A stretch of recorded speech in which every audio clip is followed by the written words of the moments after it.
ભારતીય બનાવટના વિદેશી દારૂના કુલ 27,360ના મુદ્દામાલ સાથે એક ઈસમને ઝડપી લીધી ઘોઘારોડ પોલીસની ટીમ.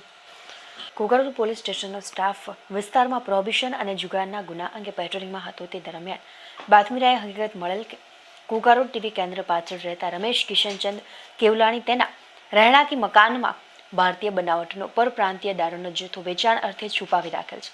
જે બાતમી આધારે બાતમીની જગ્યા પર રેડ કરતા ઉપરોક્ત શખ્સના રહેણાંકી મકાનમાંથી 28 મોટી અને 81 નાની બોટલો મળી કુલ 27,360નો વિદેશી દારૂનો જથ્થો મળી આવતા તમામ મુદ્દામાલ સાથે રમેશ કિશનચંદ કેવલાણી ઉંમર વર્ષ 49ને ઝડપી લીધો હતો. જ્યારે અન્ય એક આરોપી મનીષ ઉર્ફે કાળુને આ ગુના સબબ પકડવાનો બાકી હોય અને બંને વિરુદ્ધ પ્રોહિબિશનની જુદી જુદી કલમો મુજબ ગુનો નોંધી કાયદેસરની કાર્યવાહી હાથ ધરી હતી.